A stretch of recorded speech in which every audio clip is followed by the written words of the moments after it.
Livre Bonne Nouvelle, li te écrit, chapitre 16 ak chapitre 17. Jésus dit disciple yo. Voilà, c'était un homme riche qui te gen un gérant. Yo vin rapporter Jean gérant ap gaspiller tout bien yo. Li rele gérant li di li, qui sa m'tande ap di sou kon sa? Vin faire règlement travail ou avem parce que moi pas quitter bien mieux sous compte ou encore. Gérant dit nan kel. Patron pral kase m nan job sa, qui sa m'pral faire kounye ya? Moi pas gen force pour mal travail la terre. Et puis c'est vaillon honte pour mal demander charité. Bon, moi kon sa m'pral faire pour l'em perdi job moi, m'a toujours gen moun qui pour recevoir m la caille yo. Gérant fait relé tout moun qui te dwe mettre là. Li fait venir yon après l'autre.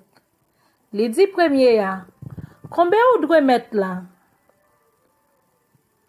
Li répond, moi dwe 100 bidon l'huile. Monsieur dit, mes papiers ou là, chita écrit 50. Fais vite. Après ça, li dit yon l'autre, ou même, combien ou dwe? Li répond, 100 sac maïs. Monsieur dit, mes sac ou là, écrit 80. Nom riche la fait gérant vicié accompliment d'après li te agi ak l'adresse ça. Parce que moun kap viv d'après principe le monde yo, règle les affaires pi bien parce moun qui gen lumière. Jésus dit yo encore, nous même mais ça m'a dit nous. Bat pour nous faire amis ak richesse qui sous la terre. Comme ça, les richesses nous va finir, ya recevoir nous nan kay bon Dieu qui là pour tout temps. Moun ki kembe parole li nan tout si bagay, la kembel nan gros bagay tout. Mais moun ki pas sérieux nan ti bagay, li pas sérieux nan gros bagay non plus. Si vous pas servi bien ak richesse ou gen sous la terre, qui est-ce qui va faire confiance pour richesse tout bon yo? Si vous pas servi bien avec ça qui te pour l'autre moun, qui moun qui va ba ou ça pour ou? Personne pas ka servi de mettre bien en même temps. Le gen pou l'raye yon, s'il remet l'autre là. L'a servi yon bien, mais l'a méprisé l'autre là.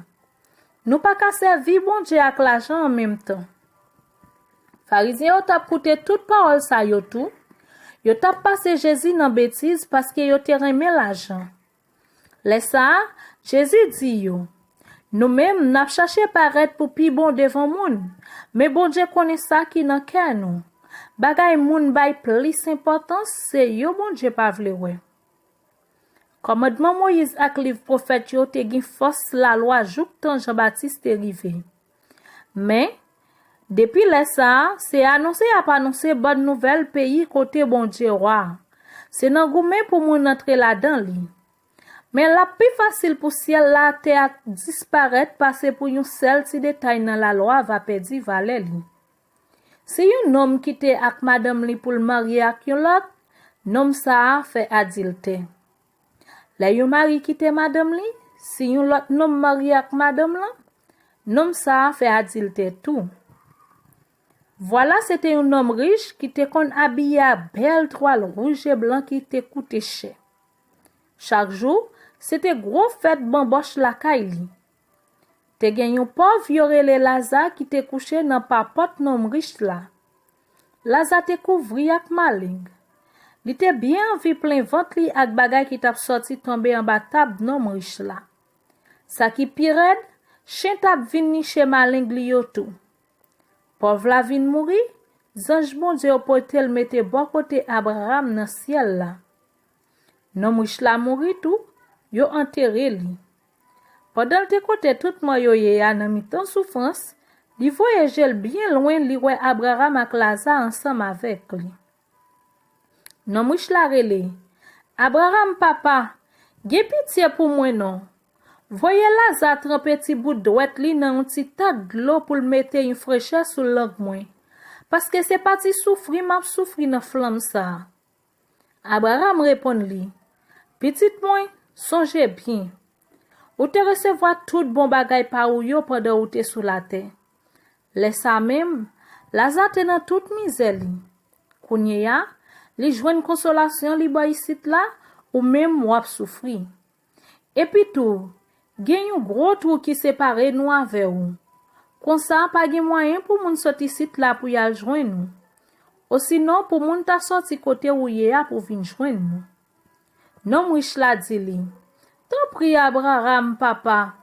Voyez Lazare kay papa moi. Moi gen 5 frères. Moi ta vle la di yo Jean bagay la ye pour yo pa vin ni site nan touman ça. Abraham répond li. Yo gen Moïse ak prophète yo pour avertir yo. C'est pour yo koute yo. Li di li. Non papa Abraham yo pa koute. Mais si yon nan mo yo al joindre yo, ya changé la vie yo. Laissa Abraham dit li. Si yo pa koute Moïse ak prophète yo pa quitter personne l'autre fait yo ouais vérité ya. Li ta met yon mort qui ta levé vivant encore, yo pa koute li. Chapitre 17. Jésus dit disciples yo. Ap toujours gen bagay ka fait qui pour faire moun fait péché. Mais malheur pour moun qui la cause bagay sa yo rive. Li ta pi bon pour li si yo ta mare yon gros rôle moulin nan koul et puis yo voye le jeter dans la mer. Oui, ça ta pi bon pour li parce pour ta la cause yon nan ti piti sa yo tombe dans péché. Veye kon nou bien. Si frère ou tombe dans péché, rale les oreilles li. S'il change comportement li, pardonnez li. Sinon, seule journée en li péché 7 fois contre tout. Si tous les 7 fois yo, li tourne vin joindre nous pour dire ou, moi pas faire ça encore. C'est pour pardonner li. Apôtre yo dit Jésus, fais-nous que plus confiance non. Jésus dit yo, si nous te gen confiance dans bon Dieu, gros sa yon ti grain moutade. Nous t'a dit pied si comment ça, déraciner tête ou saute là, al planter tête ou dans la mer. Li ta obéi nous. Supposé yon nan nou gen yon domestique kap travail tel aussi non kap gade mouton pour li. Le domestique la sorti dans jardin, est-ce qu'elle a dit li proche vite, vin chita bot table pour manger? Non. Au contraire, la dit li, pare manger pour moi.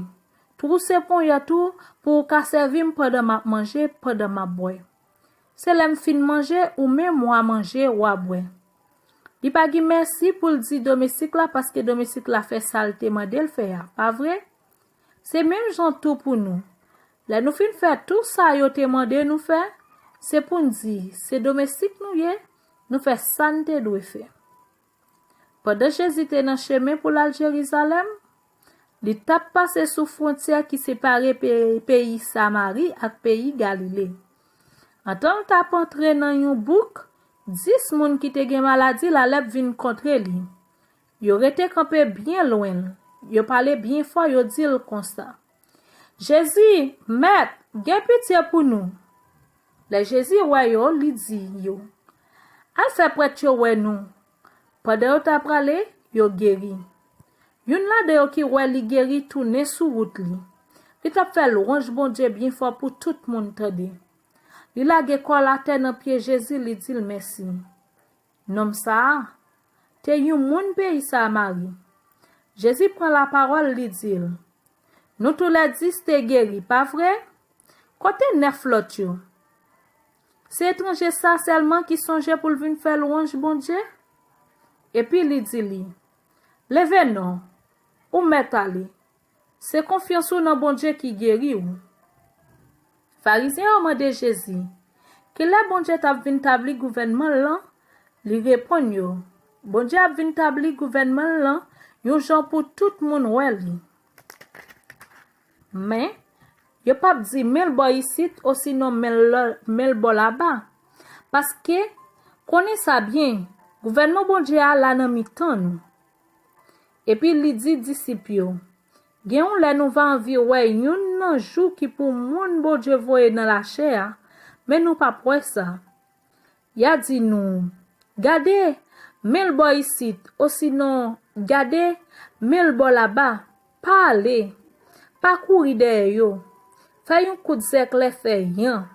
L'éclairer celle-là bien éclairé depuis un bout de chouk dans l'autre boucle là, pas vrai? C'est va même genre tout pour moun bon Dieu voye dans la chair. Les jours là va arriver, Mais avant ça, li gen pou souffrir en pile. Moun ale ki le yo pa vle wè li. Sa ki te rive nan tan Noé a, c'est ça k'ap rive tous les jours va arriver pour moun bon Dieu voye dans la chair vin. Moun tap manje, yo tap bwe, moun tap marié, yo tap marié petite fille yo. C'est comme ça tout bagay te ye. Jouk jou Noé te entré dans gros bâtiment. Les inondations en fait, li touye yo tout. Ça qui te rive dans tan l'autre, la va arriver même jan tout. Moun tap manje, yo tap bwe, yo tap acheté, yo tap planté, yo tap bâti. Mais jou l'autre sorti quitter la ville Sodome là, di fait souf grené, sot nan ciel la tan kou la pli tombe sou yo. Yo tout péri. C'est pas même jan tout les jours va arriver pour moun bon Dieu voye dans la chair apparaître. Jour ça, moun qui va sous tête kay, pas besoin descendre dans kay la aller prendre affaire li. Moun qui dans jardin, pas besoin tourner la kay encore. Songez histoire madame l'autre là. Moun qui va chercher sauver la ville va perdre. Mais moun qui va perdre va conserver. M'a dit nous ça, jour nuit ça va gen des moun sou yon même cabane. Y a pran yon, y a quitté l'autre là. Va gen des femmes qui pile grain ensemble, y a pran yon, y a quitté l'autre là. Va gen des hommes dans yon même jardin, y a pran yon, y a quitté l'autre là. Disciple yo prend la parole, yo mandel comme ça. Qui côté ça pral fait mettre? Li répond yo.